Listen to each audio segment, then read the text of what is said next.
हम इसी को वोट देंगे। अच्छा भैया, आप लोग किसको वोट दीजिएगा, क्या और किस मुद्दा को बताइए। हम किस पे वोट देंगे? मेरे लिए मेरे गांव का विकास, मेरे बच्चों को रोजगार, हमारी स्ट्रीट लाइटें, स्वास्थ्य, शिक्षा, रोजगार, ये 3 मुद्दे हैं और इसी मुद्दे पे यहाँ पे कैंपेनिंग होगा। और हमारे गांव नूरपुर की जो मतदाता हैं, नूरपुर के जो मतदाता हैं, वो इसी मुद्दे पर वोट करेंगे। ना भाजपा, ना राजद, ना जदयू, ना आम आदमी पार्टी, ना कोई और पार्टी।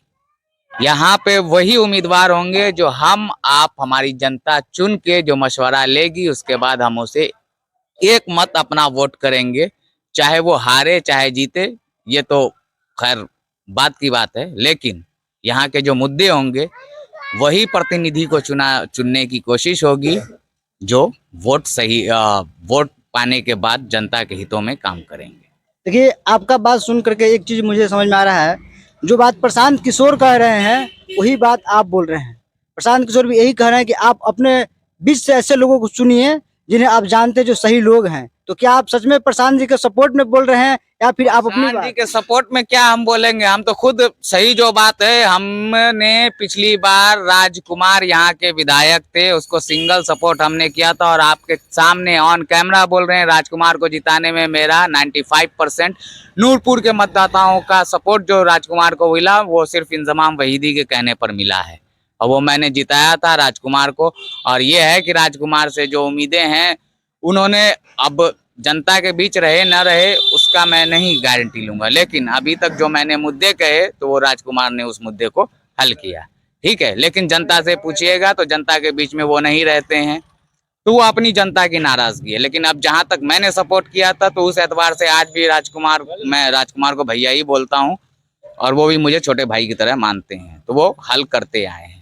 और इस बार का जो समीकरण है वो देखते हुए तो मैं खुद ही चुनाव के कैंपेनिंग में और खुद ही मैंने सोचा था कि इस बार एक झोंक लड़ ही लेना चाहिए बदलाव देखते हुए, लेकिन जो नीतीश जी जो समीकरण बदल दिए तो फिर हम शांत हो गए, इस बार चुनाव नहीं लड़ेंगे।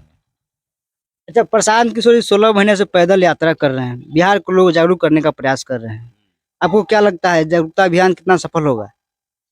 प्रशांत किशोर जी की आइडियोलॉजी बिल्कुल अच्छी है, ठीक है, और मैंने कोशिश की कि बात करूं लेकिन मेरी अभी प्रशांत जी से बात नहीं हो पाई है, ठीक है। उनकी आइडियोलॉजी बिल्कुल अच्छी है और अगर उन्होंने जो सोच लेकर एक मुहिम छेड़ी है तो बिहार में वाकई इसकी ज़रूरत है, क्योंकि देखिए अभी आप गठबंधन बदल रहा है, महागठबंधन आता है, एनडीए गठबंधन आता है, चेहरा वही रह जाता है। अभी हम आपको बताएं कि जब मांझी जी एनडीए की सरकार थी तो जीतन राम मांझी नीतीश कुमार के साथ थे, एनडीए के साथ ही थे, ठीक है। नीतीश कुमार ने पलटी मारी तो जीतन राम मांझी भी उनके साथ गए, ठीक है। मतभेद हुआ, जीतन राम मांझी ने किनारा किया और कहा कि ये है वो है, भला बुरा जो भी कहा, वो अपना सियासी आप बयानबाजी कह लीजिए, जो भी कह लीजिए, ठीक। आज के डेट में नीतीश कुमार फिर एनडीए के साथ हुए, एनडीए के साथी हुए, जीतन राम मांझी के बेटे को मंत्री पद मिल गया, मंत्री पद मिला, बस तारीफ के कसीदे पढ़े जा रहे हैं। तो क्या पहले वो चेहरा खराब था और आपके साथ आ गया तो अच्छा हो गया? तो ऐसा नहीं है ना, ये जनता के मत का अपमान है। हमने वोट किया आपको, आप उस टाइम में सपोज महागठबंधन के आप साथ थे, हमने आपको महागठबंधन के नाम पर दिया वोट और आप जो है फिर उसे बदल कर आप एनडीए गठबंधन के साथ चले गए, ठीक है। अब एनडीए के एक और सवाल है, जैसे बीजेपी और नीतीश कुमार का सरकार बना, तेजस्वी यादव पर ईडी का छापामारी स्टार्ट हो गया, जांच होना लगा, इस पे क्या कहेंगे? ये दबाव की राजनीति है, इसलिए क्योंकि अभी खुद नीतीश सरकार असमंजस में है कि कहीं ऐसा ना हो कि फ्लोर टेस्ट में उनका ही पत्ता साफ हो जाए। ये भी है ना, 122 विधायकों की जरूरत है, ठीक, 128 विधायकों का समर्थन पत्र मिला है। इधर जेडीयू दावा कर रही है, भाजपा दावा कर रही है कि कांग्रेस के विधायक उनके संपर्क में है, इधर महागठबंधन का दावा है कि 20 विधायक उनके संपर्क में है। तो फ्लोर टेस्ट तय करेगा ना कि किसकी सरकार बनेगी। तो अब उस जोड़ तोड़ की राजनीति को प्रभावित नहीं कर सके तेजस्वी लालू, इसलिए ईडी की छापेमारी करवाकर उन्हें हैरेस किया जा रहा है ताकि इनकी रणनीति बनी रहे। दो समीकरण बन सकते हैं। एक समीकरण आप ये देखिए कि जो बहुमत में सिद्ध करेगा उसकी सरकार बनेगी। अभी 22 विधायकों को तोड़ते हैं, 22 विधायकों को अगर तोड़ लेते हैं तो फिर फ्लोर टेस्ट में जो अल्पमत बहुमत की बात आएगी, तो बहुमत में जिसकी विधायकों की तादाद ज्यादा होगी वो सरकार बनाएंगे। तो इस असमंजस में है महागठबंधन के प्रत्याशियों को, या महागठबंधन सरकार जो विपक्ष में अब है उसे परेशान किया जा रहा है कि वो जोड़ तोड़ की राजनीति में दिमाग ही नहीं लगा पाए। लालू अपना पहले जान बचाए तब तो जाके वो सरकार बनाएंगे। ये है जी। अच्छा, एक और लास्ट सवाल है। ये बीजेपी का संसदीय क्षेत्र है गिरिराज सिंह का, तो आपके नजर से क्या लगता है यहाँ पे विकास हुआ है? महाराज गिरिराज सिंह का नाम नहीं लीजिए, वो पाकिस्तान भेजने के लिए तत्पर रहते हैं, ठीक है। अरे तो नाम मत लीजिए महाराज, हम मुस्लिम है, मालूम है आपके वीडियो देखेंगे, हमको उठवा के ले गया और डाल दिए जेल में, तो वो दिक्कत है, समझे। यहाँ कुछ मामले वो नहीं, आज तक बेगूसराय के जिला में हिंदू मुस्लिम कभी नहीं हुआ था, ठीक है। राकेश सिन्हा भी हैं, भाजपा के आरएसएस के ही हैं, लेकिन उनका वर्जन देखिए और इनका देख लीजिए। ये बोलते हैं कि गाय काटता है तो हम मस्जिद के सामने सुअर का गोश्त टांग देंगे। तो ऐसे ऐसे क्या होता है, ये सिर्फ भ्रमित किया जा रहा है। जिस जिला में आज तक हिंदू मुस्लिम नहीं हुआ, उस जिले में हिंदू मुस्लिम करवाकर नफरत की राजनीति की बीज उसने डाली है, और उन्होंने कुछ नहीं किया है, ठीक है। भाजपा के और भी नेता हैं, नितिन गडकरी हैं, बहुत सम्मानजनक हैं। अटल बिहारी वाजपेयी थे, उनको पक्ष या विपक्ष कोई भी बुरा नहीं कहता था। तो नेता वैसे होने चाहिए, ना कि एक भाई को दूसरे भाई से लड़ा दे।